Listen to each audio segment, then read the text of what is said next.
नमस्कार दोस्तों, आप सभी का स्वागत है हमारे YouTube channel BCS basic physics में। आज की इस वीडियो में हम अध्ययन करेंगे रेडियो एक्टिव पदार्थों से बीटा कणों का क्षय।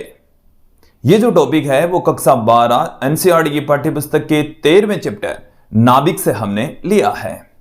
इस वीडियो में हम रेडियो एक्टिव पदार्थों से किस प्रकार से बीटा कणों का क्षय होता है इसके बारे में संपूर्ण जानकारी लेने वाले हैं। विद्यार्थियों, यदि आप हमारे YouTube चैनल पर नए हैं तो चैनल को सब्सक्राइब कर लीजिए, साथ में बेल आइकन भी दबा दीजिए ताकि आपको आगे की वीडियोज की नोटिफिकेशन मिलती रहे। अब इस वीडियो को स्टार्ट करते हैं। देखिए, बीटा कणों का क्षय किस प्रकार से होता है। इससे ठीक पूर्व हमने अल्फा कणों का क्षय पढ़ लिया है और उससे ठीक पहले हमने रेडियो एक्टिवता क्या होती है, रेडियो एक्टिव पदार्थों से किस प्रकार से अति सूक्ष्म कणों का या विकिरणों का उत्सर्जन होता है ये समझ लिया था। अब देखिए, हम यहां पर पर्टिकुलर रेडियो एक्टिव पदार्थों से जब बीटा कणों का उत्सर्जन होता है तो क्या होता है ये अच्छे से समझने वाले हैं। बीटा कण का मतलब यहां पर क्या है? बीटा कण का मतलब है इलेक्ट्रॉन और पॉजिट्रॉन का उत्सर्जन। और ये जो रेडियो एक्टिव क्षय है ये एक नाभिकीय परिघटना है। नाभिक से कणों का उत्सर्जन होता है, जबकि हम ये जानते हैं कि नाभिक के अंदर न्यूट्रॉन और प्रोटॉन ही रहते हैं। इलेक्ट्रॉन नाभिक के चारों ओर चक्कर लगाते हैं।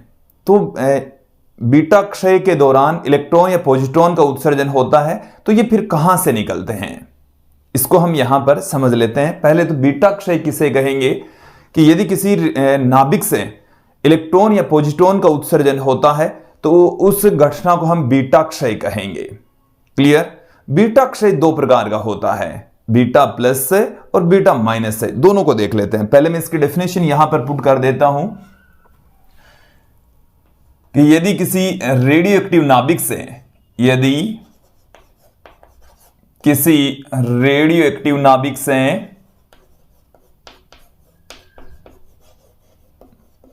रेडियो एक्टिव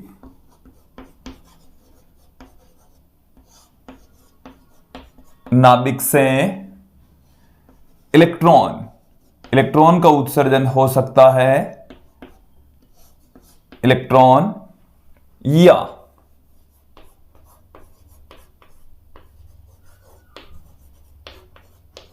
पॉजिट्रॉन का उत्सर्जन हो, इलेक्ट्रॉन का उत्सर्जन हो सकता है, पॉजिट्रॉन का उत्सर्जन हो सकता है, तो उसे बीटा क्षय कहा जाता है। बीटा क्षय कहा जाता है। देखिए, ये दो प्रकार का होता है। कितनी प्रकार का होगा? दो प्रकार का। कौन कौन से क्षय हैं? बीटा प्लस से, पहला जो प्रकार है वो तो है बीटा माइनस से, और बीटा प्लस से, दो से। मैं यहां पर सर्वप्रथम लेकर चल रहा हूं बीटा माइनस क्षय। देखिए, बीटा माइनस क्षय का मतलब यहां पर यह है कि यदि नाभिक से इलेक्ट्रॉन का उत्सर्जन हो रहा है तो उसे हम बीटा माइनस से कहेंगे। क्लियर? बीटा माइनस डी के कहा जाएगा। तो देखिए, बीटा माइनस से पहला मैं ले लेता हूं पार्ट इसका, बीटा माइनस क्षय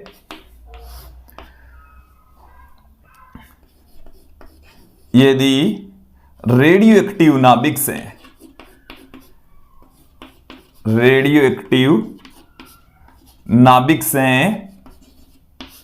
इलेक्ट्रॉन का उत्सर्जन हो। किसका उत्सर्जन होना चाहिए? इलेक्ट्रॉन का उत्सर्जन हो, बीटा माइनस से कहलाता है।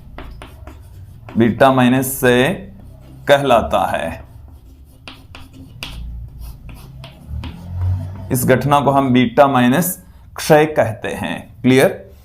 अब देखिए, जब बीटा माइनस क्षय होता है या इलेक्ट्रॉन का उत्सर्जन होता है तो जो नाभिक है उसके परमाणु क्रमांक में 1 की बढ़ोतरी हो जाती है, जबकि द्रव्यमान संख्या अपरिवर्तित रहती है।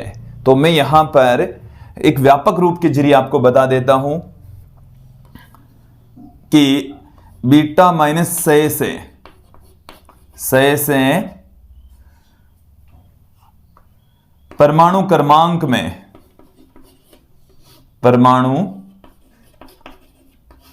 में एक की वृद्धि हो जाती है, जबकि द्रव्यमान संख्या है उसमें कोई प्रभाव नहीं पड़ता है, द्रव्यमान संख्या अपरिवर्तित रहती है।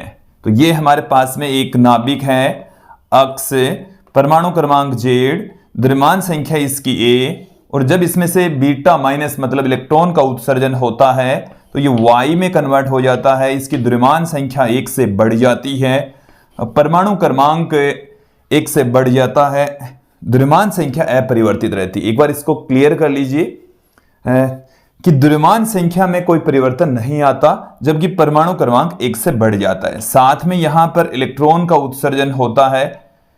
देखिए ये जो इलेक्ट्रॉन का उत्सर्जन होता है इसी को ही हम कह रहे हैं बीटा माइनस क्षय।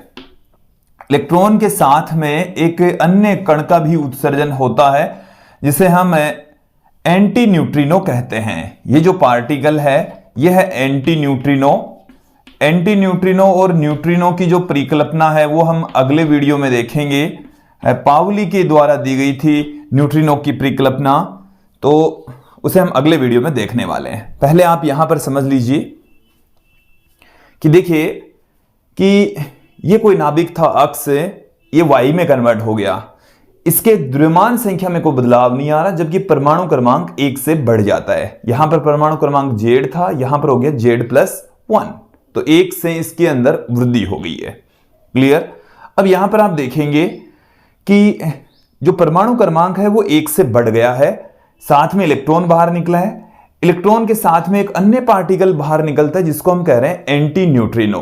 अब एक्चुअल में हुआ क्या है यहां पर वो समझ लीजिए कि यहां पर Z प्रोटॉन थे, प्रोटॉनों की संख्या 1 बढ़ गई, जबकि द्रव्यमान संख्या उतनी की उतनी है। एक्चुअल में इस रिएक्शन के अंदर एक जो न्यूट्रॉन है वो प्रोटॉन में कन्वर्ट होता है। एक न्यूट्रॉन किस में कन्वर्ट होता है? प्रोटॉन में। साथ में यहां पर एक इलेक्ट्रॉन का भी उत्सर्जन होता है और एक अन्य पार्टिकल भी बाहर निकलता है। एक्चुअल में नाभिक के अंदर ये वाली रिएक्शन हो रही है, क्योंकि द्रव्यमान संख्या में कोई बदलाव नहीं आ रहा है। न्यूट्रॉन प्रोटॉन में कन्वर्ट होता है तो द्रव्यमान संख्या उतनी की उतनी रहती है, बट न्यूट्रॉन जब प्रोटॉन में कन्वर्ट हो जाएगा तो परमाणु क्रमांक 1 से बढ़ जाएगा। साथ में यहां पर इलेक्ट्रॉन का उत्सर्जन भी होगा, एक अन्य कण का भी उत्सर्जन होगा जिसको हम एंटी न्यूट्रिनो कह रहे हैं। ये जो एंटी न्यूट्रिनो है इसके बारे में आपको जानकारी अगले वीडियो में प्राप्त हो जाएगी। तो बीटा माइनस से जिसे हम ये कह रहे हैं कि इलेक्ट्रॉन का जब उत्सर्जन होता है तो बीटा माइनस से होता है। अब मैं इसका एक एग्जांपल ले लेता हूं। तो देखिए बीटा माइनस क्षय के दौरान परमाणु क्रमांक 1 से बढ़ जाएगा। इसको आप अपने दिमाग में फिट बैठा लीजिए, बीटा माइनस क्षय के दौरान। तो देखिए मैं एक एग्जांपल यहां पर लेकर चल रहा हूं। यह हमारे पास में है एक नाभिक जिसका परमाणु क्रमांक है 15, द्रव्यमान संख्या है इसकी 32, मैंने ले लिया फास्फोरस। क्लियर। और जब फास्फोरस के नाभिक से बीटा माइनस क्षय होता है तो ये सल्फर में कन्वर्ट हो जाएगा, परमाणु क्रमांक 16, द्रव्यमान संख्या उतनी की उतनी ही, साथ में यहां पर एक इलेक्ट्रॉन का उत्सर्जन होगा, यहां पर एक एंटी न्यूट्रिनो नामक कण भी बाहर निकलेगा। यहां पर ये जो इलेक्ट्रॉन है यह है बीटा माइनस क्षय, बीटा माइनस क्षय का ये एक एग्जाम्पल हो गया है। तो इसमें आप अच्छे से समझ सकते हैं कि परमाणु क्रमांक 1 से बढ़ गया। यहां पर जो न्यूट्रॉन था एक, वो एक प्रोटॉन में कन्वर्ट हो गया, तो परमाणु क्रमांक 1 से बढ़ जाता है, जो कि द्रव्यमान संख्या उतनी की उतनी रहेगी, क्योंकि न्यूट्रॉन किस में कन्वर्ट हो रहा है? प्रोटॉन में कन्वर्ट हो रहा है, तो द्रव्यमान संख्या पर तो कोई इफेक्ट नहीं पड़ रहा, जबकि परमाणु क्रमांक 1 से बढ़ जाता है। तो यहां पर एक इलेक्ट्रॉन भी उत्सर्जित हो रहा है। देखो इलेक्ट्रॉन को दिखाने का तरीका भी देख लीजिए, मैं थोड़ा सा अलग तरीके से दिखा रहा हूं, क्योंकि जब इलेक्ट्रॉन बाहर निकल रहा है तो यहां पर इसकी द्रव्यमान संख्या में तो कोई बदलाव नहीं आ रहा है, बट परमाणु क्रमांक को ये क्या कर देता है? 1 को बढ़ा देता है। क्लियर। वैसे ये नहीं है कि भाई इलेक्ट्रॉन का परमाणु क्रमांक -1 होता है, ऐसा कुछ नहीं है, यह एक दिखाने का तरीका है। क्लियर। यहां तक समझ में आ जाना चाहिए। अब हम बात करेंगे यहां पर बीटा प्लस क्षय, बीटा प्लस क्षय बीटा प्लस क्षय के दौरान पोजिट्रॉन का उत्सर्जन होता है। किसका उत्सर्जन होता है? पोजिट्रॉन का उत्सर्जन होता है। तो मैं यहां पर लिख रहा हूं, यहां पर किसका उत्सर्जन होगा? पोजिट्रॉन का उत्सर्जन होता है। ये जो पोजिट्रॉन है इसकी खोज 1932 में एंडरसन नामक वैज्ञानिक ने की थी। ये इलेक्ट्रॉन के द्रव्यमान के बराबर वाला एक पार्टिकल होता है जिस पर प्रोटॉन जितना आवेश होता है।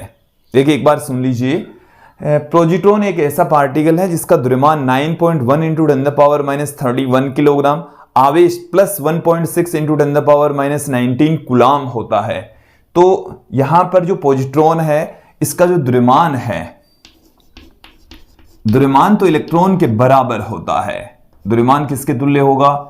इलेक्ट्रॉन के इक्वल होता है 9.1 इंटू 10⁻31 किलोग्राम। आवेश इलेक्ट्रॉन के बराबर ही लेकिन विपरीत प्रकृति का होता है। यहां पर प्लस में इसका आवेश होता है। क्लियर? इसका आवेश होता है। इसकी खोज 1932 में की गई थी, एंडरसन के द्वारा की गई थी। पोजिट्रॉन की खोज किसने की थी? खोजकर्ता एंडरसन थे। 1932 में इसकी खोज हुई थी। क्लियर? तो बीटा क्षय के दौरान पोजिट्रॉन का उत्सर्जन होता है।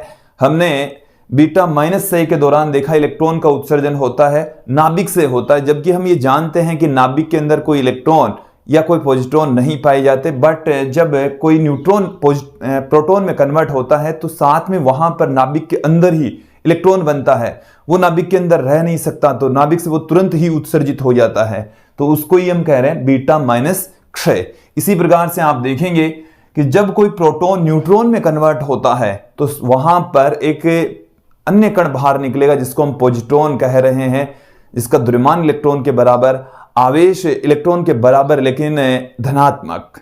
क्लियर? तो जब बीटा प्लस क्षय होता है तो परमाणु क्रमांक में 1 की कमी आ जाती है। परमाणु क्रमांक 1 से घट जाता है, जबकि द्रव्यमान संख्या में कोई बदलाव नहीं आता। तो मैं यहां पर पुट कर रहा हूं बीटा प्लस क्षय में, बीटा प्लस क्षय में परमाणु क्रमांक 1 से घट जाता है। परमाणु क्रमांक 1 से कम हो जाता है, 1 से कम हो जाता है। क्लियर? देखिए मैं यहां पर एक व्यापक रूप पुट कर रहा हूं बीटा प्लस का। तो यहां पर आप देखेंगे कि ये हमारे पास में कोई नाभिक है अक्ष, परमाणु क्रमांक Z, द्रव्यमान संख्या Y, द्रव्यमान संख्या A, और ये कन्वर्ट हो रहा है Y में। किस में कन्वर्ट हो रहा है? Y में। तो परमाणु क्रमांक में 1 की कमी आ जाएगी, द्रव्यमान संख्या में कोई बदलाव नहीं आएगा। द्रव्यमान संख्या जितनी है उतनी की उतनी रहेगी। पहले भी A थी, अब भी A ही है। यहां पर आप देखेंगे कि साथ में एक अन्य कण का उत्सर्जन होता है जिसको हम पोजिट्रॉन कह रहे हैं। ये क्या है? पोजिट्रॉन। और ये जो पोजिट्रॉन है यही है बीटा प्लस क्षय। क्लियर? पोजिट्रॉन को हम इस तरीके से दिखा रहे हैं। इलेक्ट्रॉन के अंदर और पोजिट्रॉन में केवल चार्ज का डिफरेंस है। यहां पर जो कण का उत्सर्जन होता है इस कण को हम कहते हैं न्यूट्रिनो। इसे क्या कहा जाता है? न्यूट्रिनो कहा जाता है। न्यूट्रिनो नामक कण का उत्सर्जन होता है। न्यूट्रिनो और एंटी न्यूट्रिनो के बारे में हम अगले वीडियो में देखेंगे। देख लीजिए यहां पर एक एग्जाम्पल मैं यहां पर ले लेता हूं। एक्चुअल में हुआ क्या है वो भी समझ लीजिए कि जिस प्रकार से यहां पर एक न्यूट्रॉन प्रोटॉन में कन्वर्ट होता है, ठीक उसी प्रकार से ही यहां पर एक जो प्रोटॉन है वो न्यूट्रॉन में कन्वर्ट होता है। तो प्रोटॉन जब न्यूट्रॉन में कन्वर्ट होता है तो प्रोटॉन की कमी आ गई। प्रोटॉन की कमी आते ही क्या हो जाएगा? परमाणु क्रमांक 1 से घट जाएगा, लेकिन द्रव्यमान संख्या उतनी की उतनी रहती है क्योंकि प्रोटॉन न्यूट्रॉन में कन्वर्ट हो रहा है। तो द्रव्यमान संख्या पर कोई बदलाव नहीं आ रहा, तो Pn में कन्वर्ट हो रहा है। साथ में यहां पर एक पोजिट्रॉन नाम का कण बाहर निकल रहा है और साथ में एक न्यूट्रिनो नामक कण का उत्सर्जन भी यहां पर हो रहा है। ये एग्जाम्पल, ये एक व्यापक रूप हो गया है बीटा प्लस क्षय का। मैं अब आपके सामने एक एग्जाम्पल रख देता हूं बीटा प्लस क्षय का। तो यहां पर आप देखेंगे, मैं एक एग्जाम्पल यहां पर अब बीटा प्लस क्षय का रख रहा हूं। मैं लेकर चल रहा हूं, ये हमारे पास में है एक सोडियम परमाणु। सोडियम परमाणु, परमाणु क्रमांक 11, द्रव्यमान संख्या इसकी 22, और जब इसमें से पॉजिट्रॉन का उत्सर्जन होता है तो परमाणु क्रमांक में 1 की कमी आ जाती है, ये नियोन में कन्वर्ट हो जाता है। किस में कन्वर्ट हो जाएगा? नियोन में। साथ में यहां पर पॉजिट्रॉन नाम का एक अल्प पार्टिकल बाहर निकलता है। यहां पर साथ में एक न्यूट्रिनो नामक कण का भी उत्सर्जन होता है। तो ये बीटा प्लस क्षय का एक एग्जाम्पल हो गया है। क्लियर? समझ में आ जाना चाहिए। यहां तक समझ में आ गया होगा। अब मैं थोड़ी सी प्रॉपर्टीज बता देता हूं आपको बीटा कणों की, कि बीटा कणों के अंदर कौन कौन सी गुण मौजूद होते हैं। इनके बाद थोड़ी सी हम जानकारी ले लेते हैं।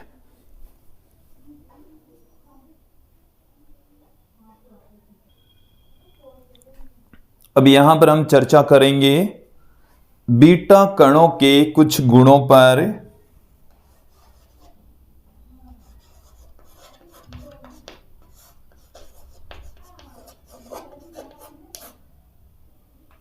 बीटा पार्टिकल्स के गुण। तो बीटा पार्टिकल्स के गुणों में इलेक्ट्रॉन तथा पॉजिट्रॉन के गुण ही होते हैं एक्चुअल में। तो देखिए, हम ये जानते हैं कि जो बीटा पार्टिकल्स हैं वो पॉजिट्रॉन या इलेक्ट्रॉन होते हैं, तो उन पर जो आवेश है वो कितना होता है? इनका आवेश कितना होगा बीटा कणों का? इनका आवेश देखिए, आवेश इनका होता है, इलेक्ट्रॉन पर होता है माइनस में 1.6 गुणा 10 की घात -19 कूलाम, जबकि पॉजिट्रॉन के ऊपर इसमें प्लस में होता है। क्लियर? तो पॉजिट्रॉन का प्लस में और इलेक्ट्रॉन का माइनस में होता है। फिर मैं बात करता हूं यहां पर द्रव्यमान की।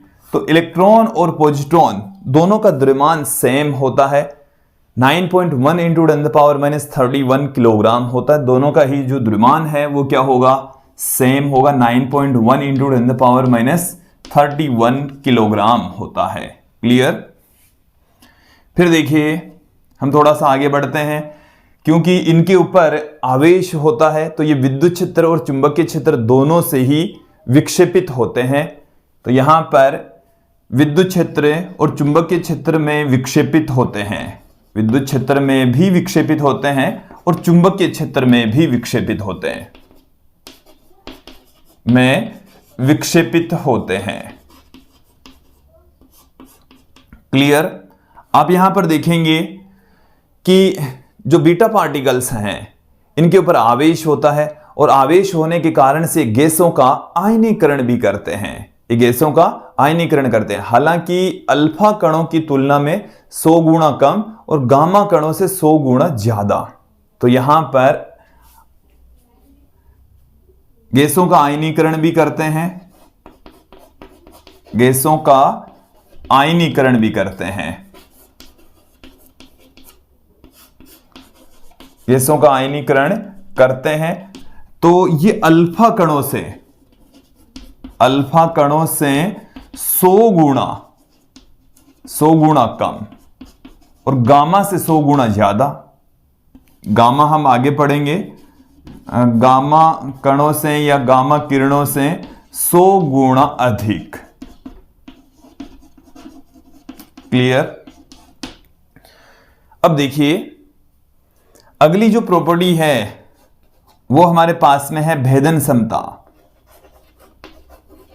भेदन क्षमता, तो इनकी जो भेदन क्षमता है वो अल्फा कणों से 100 गुना ज्यादा, अल्फा कणों से 100 गुना अधिक, अल्फा कणों से 100 गुना ज्यादा इनकी भेदन क्षमता होती है, जबकि गामा कणों से 100 गुना कम, गामा किरणों से 100 गुना कम, 100 गुना कम भेदन क्षमता इनकी होती है। क्लियर? अब देखिए, फोटोग्राफिक प्लेट को भी ये प्रभावित करते हैं। अल्फा कणों की तुलना में बीटा पार्टिकल्स फोटोग्राफिक प्लेट को ज्यादा प्रभावित करते हैं। तो देखिए, ये फोटोग्राफिक प्लेट को प्रभावित करते हैं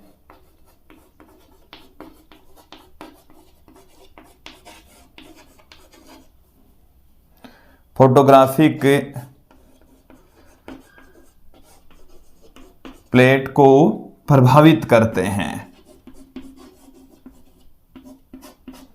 प्रभावित करते हैं। एक चीज और समझ लीजिए, इनका जो वेग है वो प्रकाश के वेग से 1% से लेकर 99% तक होता है। प्रकाश का जो वेग होता है वो कितना होता है? हम ये जानते हैं कि प्रकाश का जो वेग है वो 3 × 10⁸ मीटर प्रति सेकंड होता है। यह है प्रकाश का वेग। और अब आप देखेंगे बीटा कणों का वेग, बीटा कणों का वेग, तो जो बीटा कण हैं, बीटा पार्टिकल्स हैं, इनका जो वेग है वो प्रकाश के वेग का, प्रकाश का वेग उसका 1% से 99% तक होता है।